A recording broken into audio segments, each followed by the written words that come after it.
Hi guys, welcome back to my channel. I am Siddharth and आज आज इस मैं लेक्चर में आपको sectors of the Indian economy में पढ़ाने वाला हूँ. सो आज हम लोग sectors of the Indian economy class 10th के लिए हम लोग स्टार्ट करेंगे. तो sectors, one second, sectors of the Indian economy.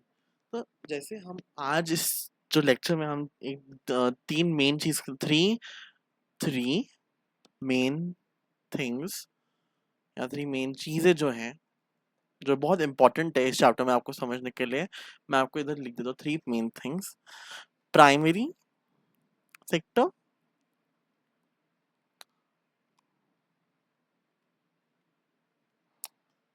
Secondary sector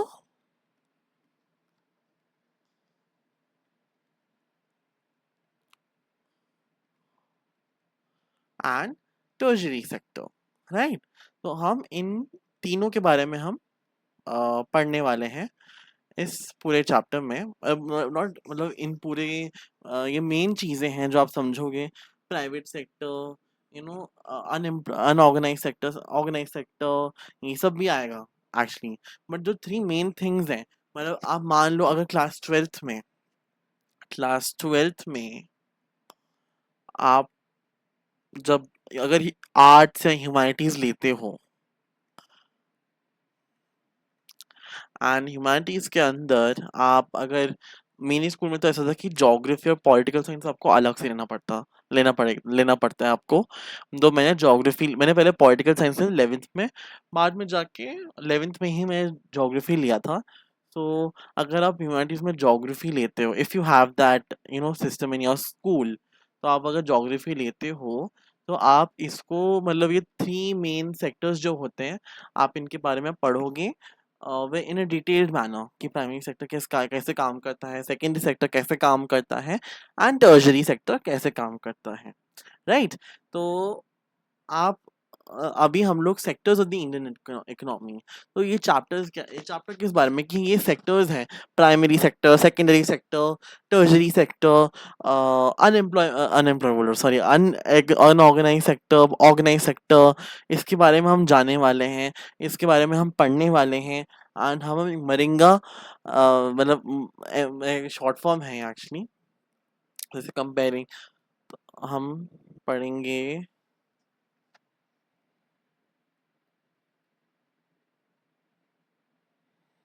one second.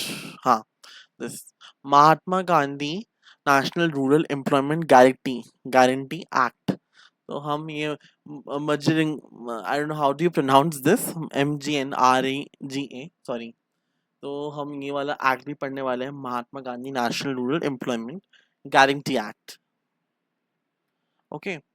So let's dive into the chapter, sectors of economic activities. ठीक है. अब हम लोग sectors of economic activities of first topic. तो sector defines a large segment of the economy in which businesses share the same or related product or service.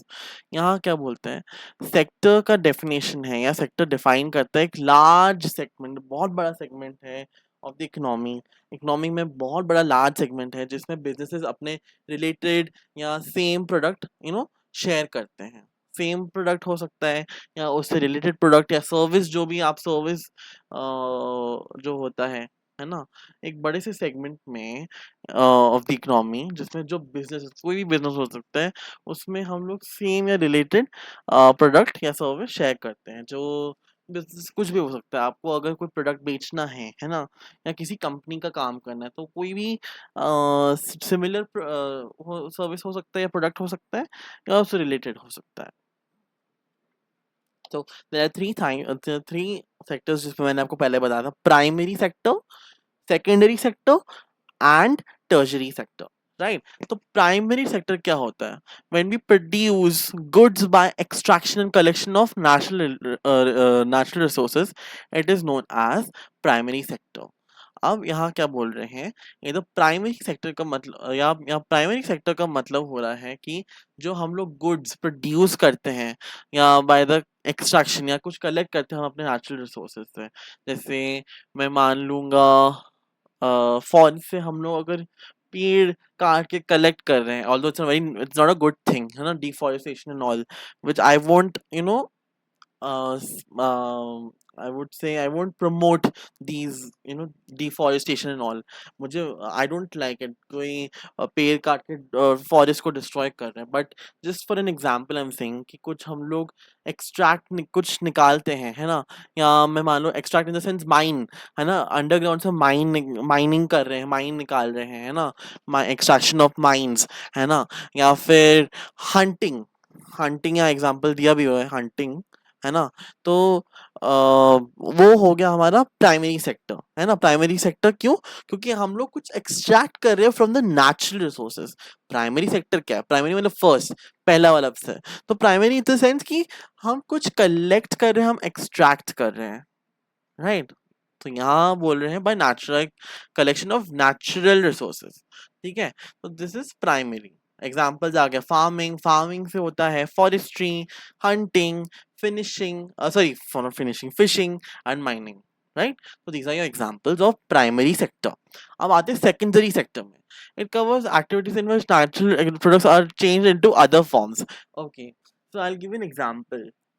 बहुत मतलब ये मैं आपको अभी के ऐसे समझा रहा हूँ, ठीक है। आप अगर जैसे प्राइमरी सेक्टर में हमने मान लो, हाँ, प्राइमरी में हमने आलूज ले लिए, आलू, ठीक है, पोटैटो फार्मिंग, आलू। अब उस आलू को अगर हम लोग कुछ मैन्युफैक्चर करें तो Lay's chips, I am so sorry guys, but this is for just for an example, ठीक है, ठीक है, this is just an example. तो एग्जांपल के तौर पे देखो यहाँ क्या बोला है, सेकेंडरी सेक्टर बोलता है जो नेशनल प्रोडक्ट्स होते हैं are change into other forms of through ways of manufacturing, कुछ मैन्युफैक्चर करके। आलू को किसी फैक्ट्री में लेके गए, उसमें आलू के चिप्स बना दिए लेज में, राइट। तो वो आप मान लो कि वो सेकेंडरी सेक्टर है ना। आपने देखो यहाँ नेचुरल प्रोडक्ट्स इज आलू, उसको चेंज कर दिया into other form of manufacturing, so it is a next step after primary sector. तो प्राइमरी सेक्टर में क्या हो गया, प्राइमरी सेक्टर में आपका आलू आया, आलू से थ्रू मैन्युफैक्चर आपके लेस चिप्स आ गए, है ना। तो वो आपका सेकेंडरी सेक्टर आया। सब मैन्युफैक्चरिंग प्रोसेसेस आर रिक्वायर्ड है, मैन्युफैक्चरिंग प्रोसेस होता है, it is called the industrial sector. इसको यहाँ इंडस्ट्रियल सेक्टर भी बोलते हैं, बिकॉज थ्रू मैन्युफैक्चरिंग आप वही आलू को डाल मतलब आलू को फैक्ट्री में डाल रहे हैं, मैन्युफैक्चरिंग के लिए डाल रहे हैं, वो लेस चिप्स बना रहा है। तो ये हो गया आपका सेकेंडरी सेक्टर, ठीक है। इसमें एग्जांपल जैसे कॉटन, कॉटन को नेचुरली एक्सट्रैक्ट करके उसको फ्रॉम प्लांट, जैसे एक्सट्रैक्ट के from plant to spin yarn, है ना, उसका कपड़ा बनाया, उसको क्लोथ्स बना दिया, जैसे टी शर्ट बना दिया, है ना, using sugar cane as raw material to make sugar और गुड़। Exactly, this is one more example कि आप शुगर केन को as a raw material use करके उसको मैन्युफैक्चर करके उसका चीनी बना दिया या उसको गुड़ में कन्वर्ट कर दिया। This is your secondary sector. अब टर्शरी सेक्टर क्या बोलता है? It helps the development of the primary and secondary sectors. These activities by themselves do not produce good, but they are an aid or support for the production process. It is called service sector. अब यहाँ क्या बोल रहे हैं, इधर बोल रहे हैं कि जो टर्शरी सेक्टर होता है, तो वो सेक्टर किस में काम आता है? जैसे ये दीज आर नॉट मतलब कि किसी चीज को मतलब support support in the sense they do not produce any goods, they do not extract like in primary sector, है ना, और they do not go to manufacture and all, but ये है support, they are an aid of support for the production process, किसी production process के लिए, किसी manufacturing या इंडस्ट्री के लिए प्रोसेस के लिए ये दे आर देयर। जैसे एग्जांपल टीचर्स, स्कूल के टीचर्स हो गए, या मैं आई एम एन एजुकेटर, है ना, तो टीचर्स हो गए, डॉक्टर्स हो गए, तो एक सपोर्ट दे रहे हैं, जैसे सपोर्ट, है ना। अगर जैसे मैं मान लूँ, अगर ये मैन्युफैक्चरिंग के लिए आलू जा रहा है तो कैसे जा रहा है? Through some through some people, है ना। तो उन उस फैक्ट्री में जो काम करते हैं उन उन लोगों को समझा देता है। तो this is an support, this is a support for this to for the production process. अगर प्रोडक्शन प्रोसेस की बात हो रही है, आलू से लेस चिप्स बन रहे हैं या कॉटन, हाँ, कॉटन कैसे जाएगा ना, through some people who are working in that factory, है ना। तो this are the support to the production process, ठीक है। This is called tertiary sector. जैसे टीचर्स हो गए, डॉक्टर्स हो गए, वॉशरमैन, वॉशरमैन हमारे कपड़े धुल के आते हैं ना, धोबी वाले, तो वो भी टर्शियरी सेक्टर वाले हो गए, है ना। वॉशरमैन हो गए, बार्बर्स हमारे बाल काटते हैं, तो this is in support. Cobbler's हमारे जूते साफ बोलो, हमारे जूते मतलब एकदम रिपेयर कर देते हैं, है ना। Lawyers, call centers, software companies, तो this is a support for the production process. एक प्रोडक्शन प्रोसेस होता है, राइट। तो आई होप यू आपको इसे क्लियर हो गया, प्राइमरी, सेकेंडरी एंड टर्शियरी। अब हम लोग comparing three sectors, we will compare these three sectors, ठीक है। GDP, gross domestic is the final value of all the goods and services produced within a country during a particular year.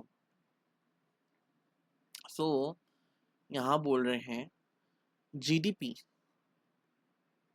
ये आप लिख लो guys, पूछ सकते हैं, and knowledge के लिए भी आपके लिए, आपको ना अपनी लाइफ टाइम तक याद रखना है व्हाट इज जीडीपी, है ना। तो जीडीपी क्या होता है, ग्रॉस डोमेस्टिक प्रोडक्ट, है ना। इट इज द वैल्यू, एक वैल्यू होता है ये, of all the final goods and service produce with in a country, तो पूरे during with in year, during with in a particular year, कोई मान लो 2015, 15 में कितने सारे जो गुड्स एंड सर्विस प्रोड्यूस हुए उस कंट्री में, इंडिया में कितना चीज, क्या क्या प्रोडक्ट, वो पूरा टोटल जो है या वैल्यू जो है ना, कि all the products and services एक कंट्री में वो प्रोड्यूस हुए, उसको हम ग्रॉस डोमेस्टिक प्रोडक्ट या जीडीपी बोलते हैं। तो sum of production of three sectors gives the GDP of a country.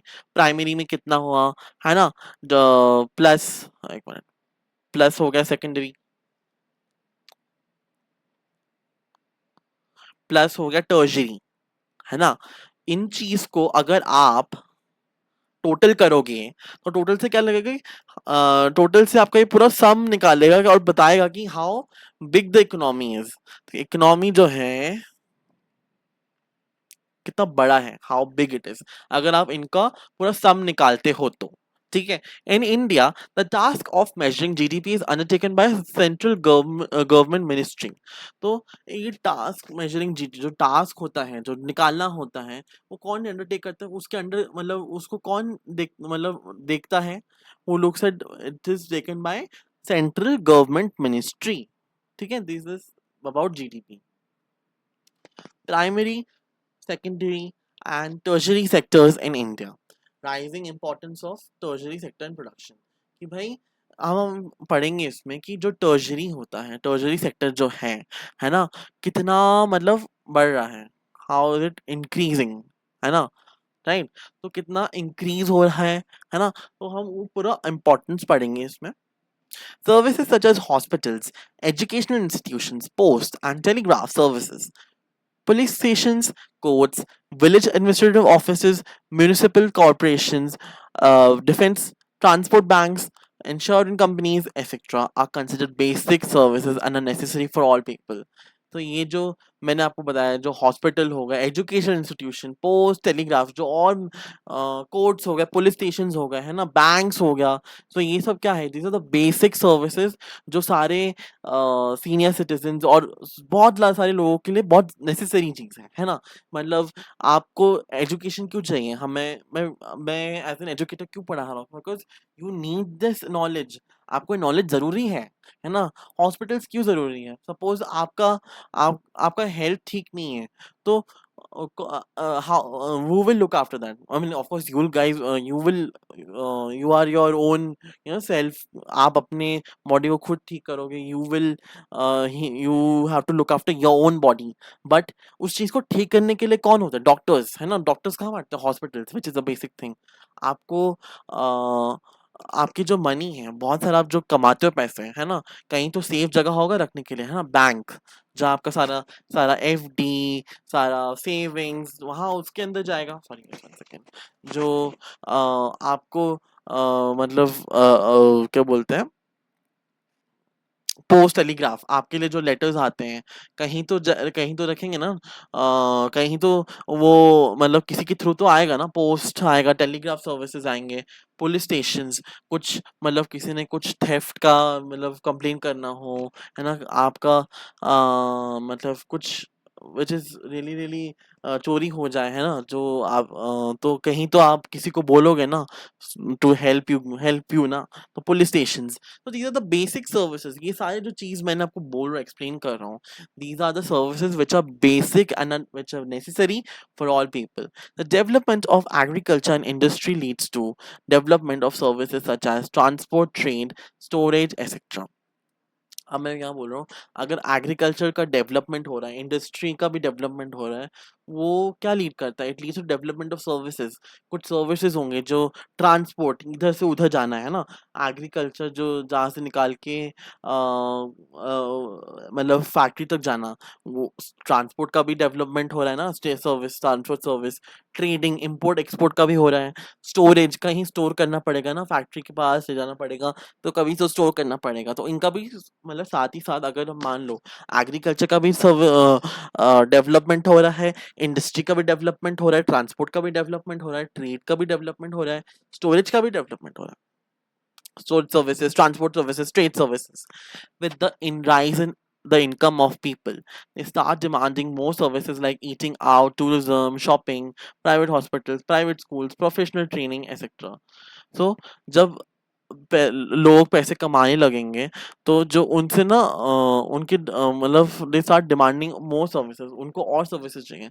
कहीं रेस्टोरेंट जाना है बाहर, टूरिज्म, कहीं आप घूमने आए हो, टूरिज्म का भी हो जाएगा ना, आपको घुमाएंगे, गाइड करेंगे, शॉपिंग, मॉल्स जाओगे, है ना, मॉल में आप शॉपिंग करोगे, प्राइवेट हॉस्पिटल्स, किसी को प्राइवेट हॉस्पिटल्स जाना है, प्राइवेट स्कूल्स, प्रोफेशनल ट्रेनिंग, है ना। Over the past decade, certain new services based on information communication technology have become more important and essential. अब past decade मतलब since 30-40 years, है ना, जो न्यू सर्विसेज आए based on information, they also have become important, क्योंकि अभी आजकल के ज़माने में तो बहुत इंपॉर्टेंट है। अभी जैसे मैं आपको ऑनलाइन ये पढ़ा रहा हूँ यूट्यूब में, और बहुत सारे एजुकेटर्स या टीचर्स पढ़ा रहे हैं, है ना, तो ये बहुत इंपॉर्टेंट हो गया है, एंड इसके थ्रू हम मनी भी कमा सकते हैं, राइट? तो this is your sorry this is your मतलब अबाउट ऑल दी सर्विसेज जो अभी न्यू आ रहे हैं, जो कुछ डिमांड कर रहे हैं ना, लोग डिमांड कर रहे हैं कि भाई इनका ये सर्विसेज होना चाहिए and stuff. Why, where are most of the people employed? अब guys, इसको हम लोग नेक्स्ट क्लास में या लेक्चर में आपको पढ़ाऊंगा, class in the sense live लेके पढ़ाऊंगा आपको। अभी के लिए इतना ही करते हैं। I hope you guys liked my explanations. Please do like and subscribe to my channel, and of course I'll see you soon. Thank you.